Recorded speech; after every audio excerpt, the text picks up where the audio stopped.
New Thought Media Network. We are a global broadcast network of positive music, media, and entertainment, inspiring humanity's evolution along the journey of enlightenment and creating a world of love, peace, empowerment, and prosperity for all. New Thought Media Network. Positively inspiring.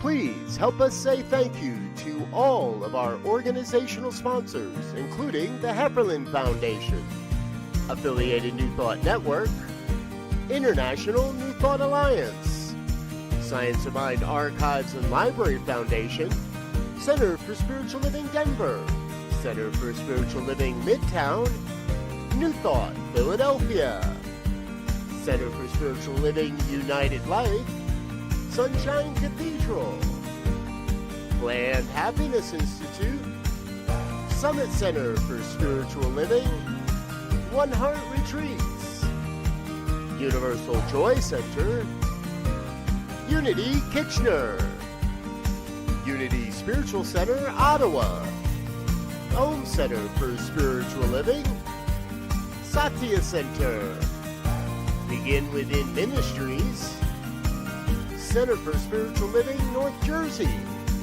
Unity of Savannah, and the Center for Spiritual Living Seattle, as well as all of our individual donors. On behalf of New Thought Media Network, thank you, and please like, share, and subscribe. New Thought Media Network, come be you.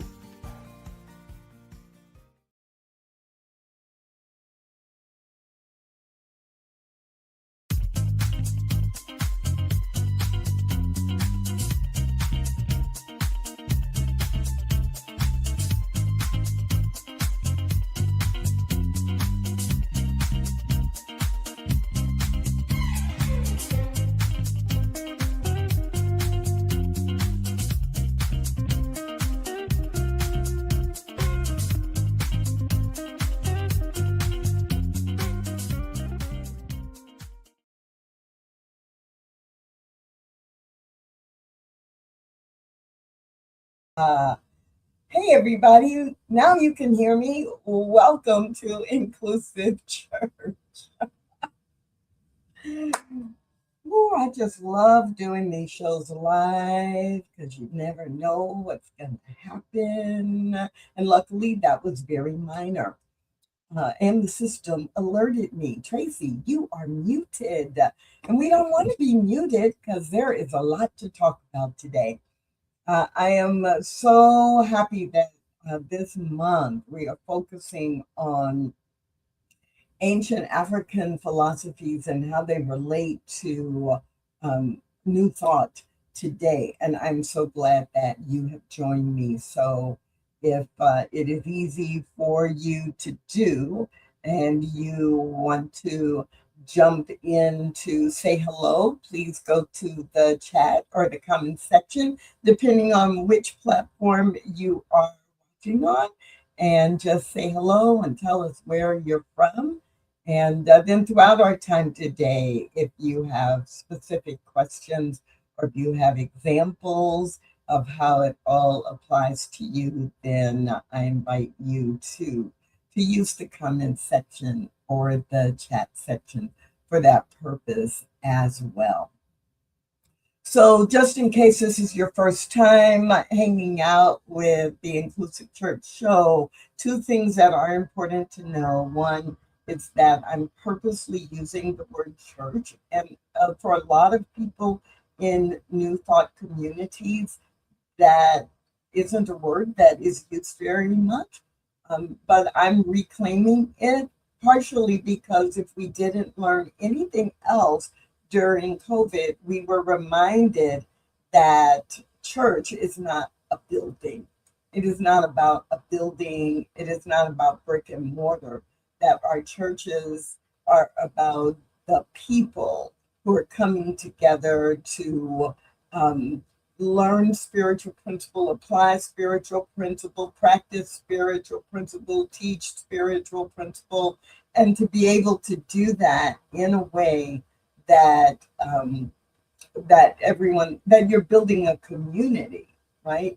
And so church is being used deliberately, but please, if in your mind you go to a building or you think of church as a definition of, some physical structure, then know that we're moving into the community, the congregation, people. And the other thing that I always try to remind people is that you'll hear me say leaders in spiritual communities or the church leaders. I am not limiting the word leader to define a minister. A minister is just one of the leaders in a successful and effective, inclusive church.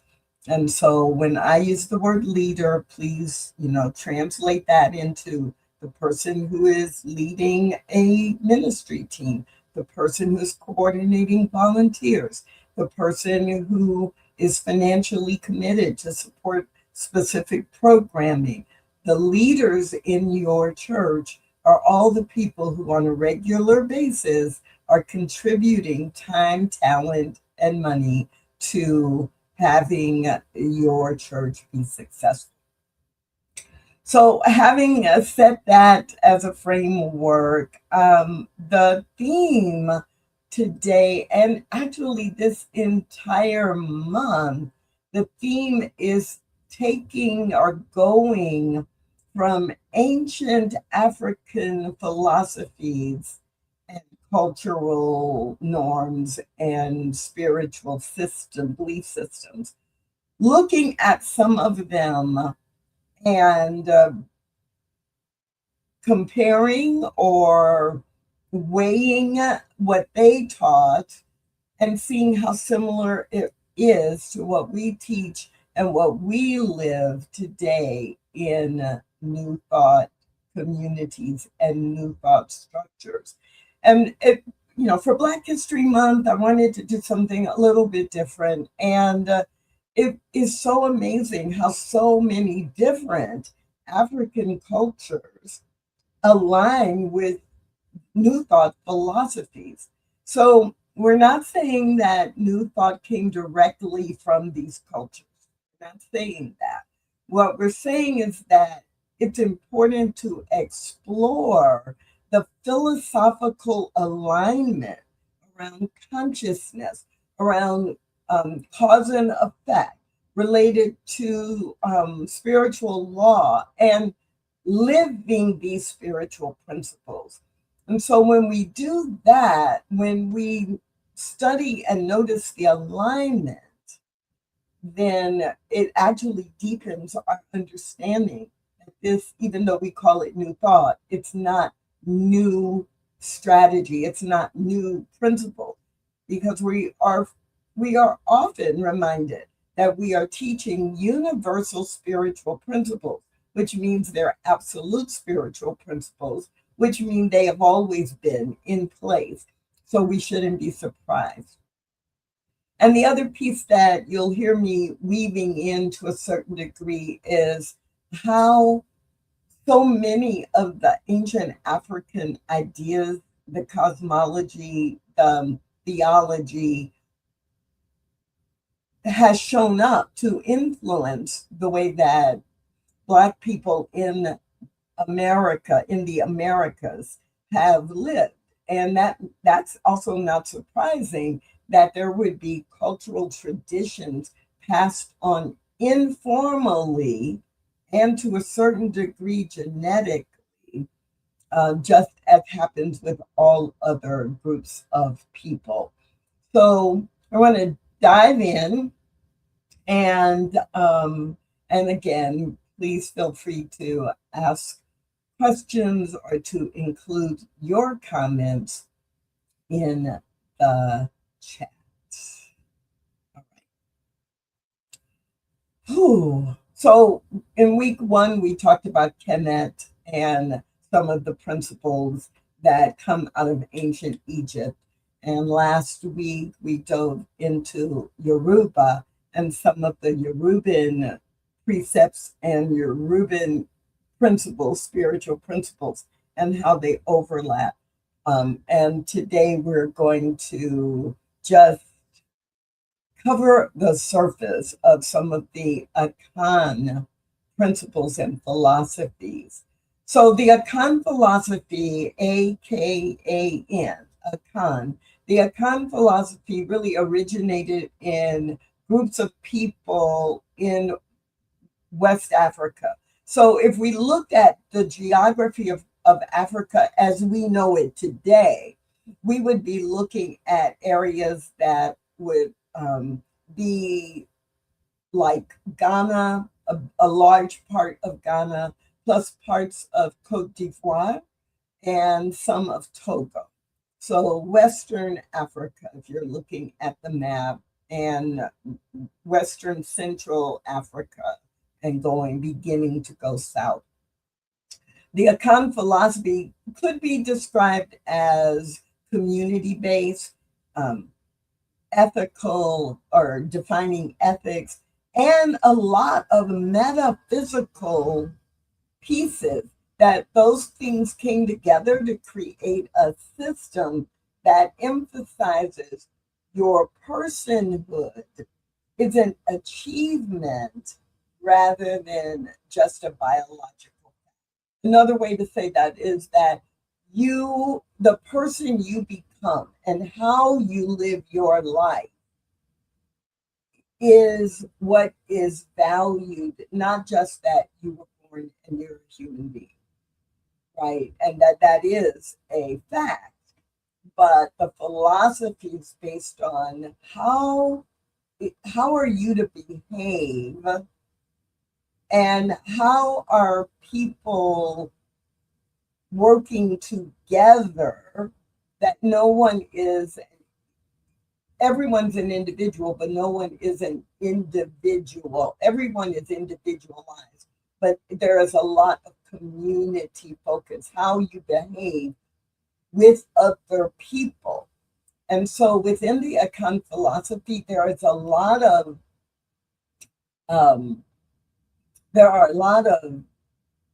won't say guidelines, not rules, but a lot of descriptions of what it means and what it takes to live a successful life. And much of this is based in spiritual principle. A lot of times people will ask me about my pendant that I wear more often than not. And the Jiname is one of the Adinkra symbols that come from the Akan culture. So the symbols, the Jiname symbol represents a philosophical truth or a spiritual principle that without God, nothing would exist. That there is one God, one creator of all life, and that has created everything. So without God, then nothing would exist. No one would exist, nothing would exist. And so the Akan culture and the philosophy, one of the ways that it was taught and passed on is that there was an entire collection of symbols like this one that teach you what is important for you to know and teach you what you want to do or how you want to be a person who is respected, a person who is valued, a person who achieves a good life. So the Akan system of beliefs focuses on social responsibility, like how you as a person are serving the communal good. It focuses on moral character, and not moral in terms of temporary, you must follow this rule or stop at the stoplight, or, do not steal, it wasn't a temporary framework. It was moral character defined in a larger way that we all grow when we grow together. One of the things I have found so interesting about Akan culture is that it's not really taught so much as the Trinity, right? But there is a triad or a tripart structure or concept that is in the Akan spiritual belief system that really has three parts: body, spirit, and soul. So last week in part 2, when we were looking at and talking about Yoruba and the Yoruban framework, we talked about Ori and being the head, being right, that centralized piece, and how it fit into a bigger structure. So in the Akan system or framework, Okra is the soul. Sum is spirit. And Honam is body. In science of mind, we teach, right, that we teach basically those three things as well, right? That we have body, we have soul, and we have spirit. And in all of New Thought, when the references to Christianity and the Christian framework that that has come before, it's of course the why am I blanking on the Christian Trinity? It's because I'm really, really focused on remembering all that I've been learning about Akan. But the Father, the Son, and the Holy Ghost, or the Holy Spirit, those are the same three things. So when I really started reading about the Akan framework, the Akan system, I was like, whoa, this is so relatable. I resonate with it at such a deep level. So in the Akan philosophy, there is a whole piece about honoring the divine spark within, right? And if you know anything about New Thought, you know that is one of the core concepts that we teach in all the different denominations and aspects of New Thought. In Akan, there's so much focus on the group. And so when I look at what has happened to Africans who were enslaved and the culture that was built in the Western Hemisphere, it's like no wonder it was innate that this idea of this communal nature is so community, and the communal nature is so prevalent because so many of the Africans who were enslaved did come from Ghana, Cote d'Ivoire, from that area, that part of Africa. So some of the other things that really stood out for me was in the Black community in general, in the Black community as an overlay, the idea that somebody's praying for me, like there are people, there are ancestors, and there are people now, and it is the prayers of all that deliver me into my best possible life. And that communal nature is there. And that when others are praying for me, they are praying for my best and highest good. And they are connecting in communally with the one power, the Jiname, the one power that has created all of life. And in New Thought, we teach that treatment moves beyond the personal. It's not just personal to me, and it's not, and that when I am doing treatment or when I am doing prayer, that when I am praying for others, I am not really praying for the human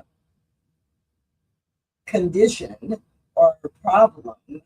I am reminding myself and I am holding the person I am praying for in the highest regard, in their spiritual birthright, and knowing that that is actually the truth of them. And when you start reading Akan principles and looking at the Adinkra symbols, you will see that over and over again. The focus on community, not social political community, but that a consciousness of community driving your individual behavior, that what you do represents a group, what you do supports a group, what you do improves a group is really, really strong in Akan culture. This idea that no one rises alone comes up again and again, that the consciousness is shared before it becomes individualized, and that community, being in community and supporting community, amplifies belief. Now, I had to pause there for a minute when I first read this a few months ago. In recent times, I'd read it a long time ago, but recently, a few months ago, I was reading this and I'm like, well, do I believe that community amplifies my belief? And then I remembered, wait, I'm talking about Akan culture, and its framework is community. It's not saying that it amplifies my individual belief. It's saying that community amplifies belief. A shared belief touches more people. A shared belief expands the potential or the possibility for whatever is being believed to demonstrate. So from a New Thought perspective, some of you will remember or recall the studies, the formal studies that were done a couple of decades ago, tracking what if we have people in different locations meditate or pray about peace at the same time. And it was studied and it was tracked that, oh my goodness, gun violence went down. Oh my goodness. People were reporting peace and feeling peaceful more. Oh my goodness. It works. The consciousness being emphasized and being supported and being practiced all over the world or all over the country or in your city, having a peace vigil and having many, many people. It amplifies belief and it amplifies manifestation. And that's what the Akan people were teaching thousands of years ago. Related to that, this community or this communal approach, the Akan culture teaches you are carried because you carry others. Not a quid pro quo. If you don't carry anybody else, you won't be carried. You got to earn it because I'm going to carry you so you can carry me. And if I don't carry you, then you're not going to carry me. No, that's a very binary, a very contemporary psychology-based and US culture-based or Western culture-based way to think about it. Before, there was a binary mindset that was prevalent. The idea that we're all in this together is you're carried because you carry others. And yes, you will be carried by others because we are all in this together. Now, we'll dive into this a little bit deeper next week because in part 4, we will be focusing on the philosophy that comes from further south in Africa called Ubuntu. And it is like this to the nth level. But it was there too as a part of the foundation of Akan culture. So I've said some general things, and so let me see if I can narrow it down to a few 4 or 5 specifics. So in Science of Mind or in New Thought, we teach, I am held in the one mind that knows only good. And if we look at how Akan culture has come through to decades and now actually centuries of Africans in America, there has been this sense of I'm covered. Like, I am covered. I know that I know the physical reality is that I am enslaved right now, but I am covered by God. I am covered by the Creator. I may know that in the 60s and 70s, there would have been people in the 1960s and 70s, there would have been people who were part of the civil rights movement in the US who would, say, well, I may be in physical danger in these conditions. However, I know that I am covered. I'm covered by this one mind, what we would say in New Thought, the one mind that knows only good. Or some of you have heard me say, I know that everything is good or it's leading to good. And that's because I know that there is one mind that knows only good, and it is delivering good to me in alignment with what I think, what I believe, what I choose, what I do, what my actions I take. And that has to be the ultimate outcome. Another thing that we teach in New Thought is consciousness shared in love multiplies its effect. So consciousness shared in love multiplies its effect. And actually what we teach is consciousness multiplied. Consciousness shared multiplies the effect.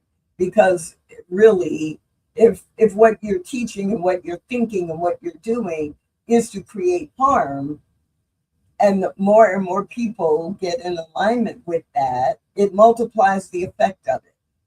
Consciousness, when it is shared, multiplies whatever the consciousness is focused on. And in Akan culture, the focus was on good, right? On creating the good and holding that up for yourself and for others. Community prayer was a big part, what we would say is prayer, but the community supporting each other, the community claiming its good for individuals and for the group was normal. Let's see, maybe I can highlight one other thing. I, as an individual, we teach in New Thought, I, as an individual, I am participating in a field of consciousness. This field of consciousness is life, it is for life and creating more life. We would talk about it, or I might talk about it that way in in a class or in a Sunday talk. And the way I've seen that show up in the Black community in the last 200 years in the Americas is I know I'm not in this by myself. And that's been really interesting because there is so much in contemporary Western culture in general and US culture specifically of, I can pull myself up by my bootstraps. I am an individual. Everything that I get, I got because I am an individual. And in the Black community, it's been like, okay, we hear that as the American way, but we live, many people of African descent live knowing, like being bicultural. We know that this individualism is what we say is an American value, and we're taught to live never forgetting that we are part of a group. And in fact, even when we weren't taught that, when I was growing up, I learned it because I wasn't judged as an individual. I could walk in the store, and because of the color of my skin, I would be targeted because I am in this group. I'm in a group that is not white, and so I must be dangerous. I'm going to steal. I cannot be trusted. I may not even be welcome to shop in that place or eat in that restaurant or stay in that hotel. And so it's like there is the message that also America gave, that if I don't know and stand for and support other people who are not white, then we're all going to die. And so we got that message, or the result of the message, unintended or intended, that, hey, I am not in this by myself.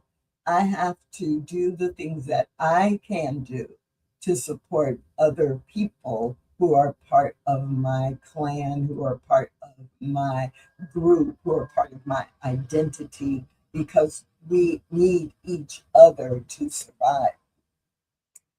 So I did a quick search, and I did a quick search on the internet because I was like, I need a way to summarize this.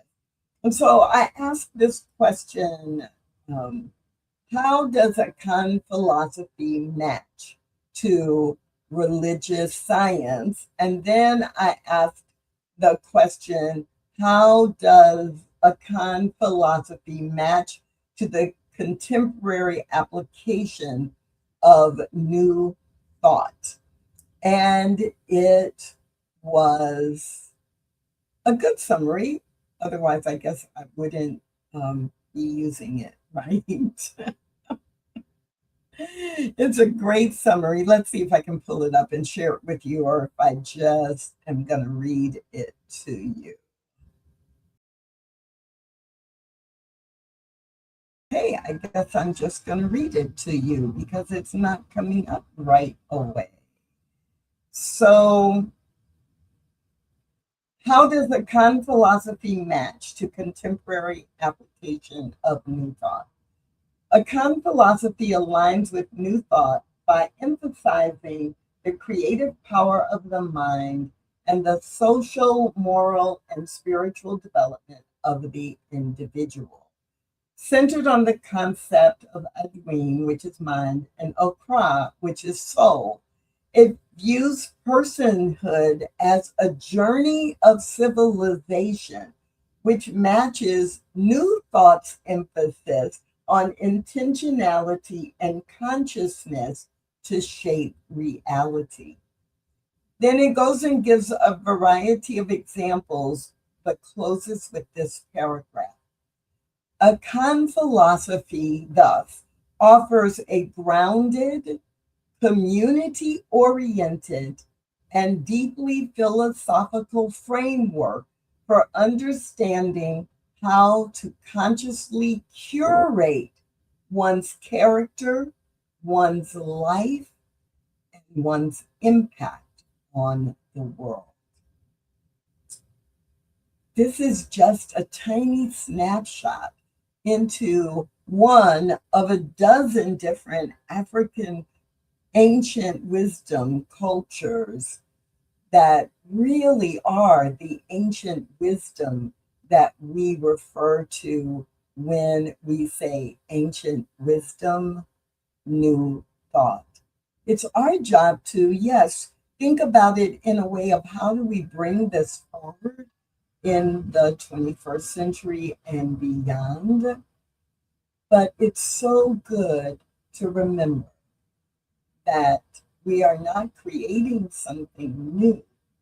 We are simply offering and living in universal spiritual principles that have been used and highlighted and encouraged by many people, many cultures. And because it's Black History Month, this month we are looking at some of the ancient traditions. I hope this really catches your attention and makes you curious enough to go look up more about Akan culture, more about ancient African wisdom. And I really hope that you will join me next week when we focus on the principle or the philosophy of Ubuntu and see how we are living that in New Thought today. All of this helps you to create an inclusive community in your church. My name is Tracy Brown, and I look forward to seeing you again soon. Thanks for watching The Inclusive Church with Tracy Brown. Join us again next week at 12 noon Mountain Time.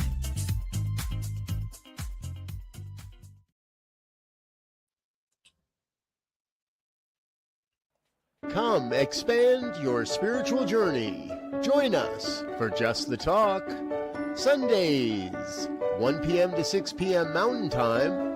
Experience Unity Kitchener and Ottawa. Center for Spiritual Living Midtown, Center for Spiritual Living Denver, Unity of Garden Park, New Thought Philadelphia, the Sunshine Cathedral, Unity of Savannah, and the Ohm Center for Spiritual Living. Come unleash your spiritual potential with New Thought Media Network.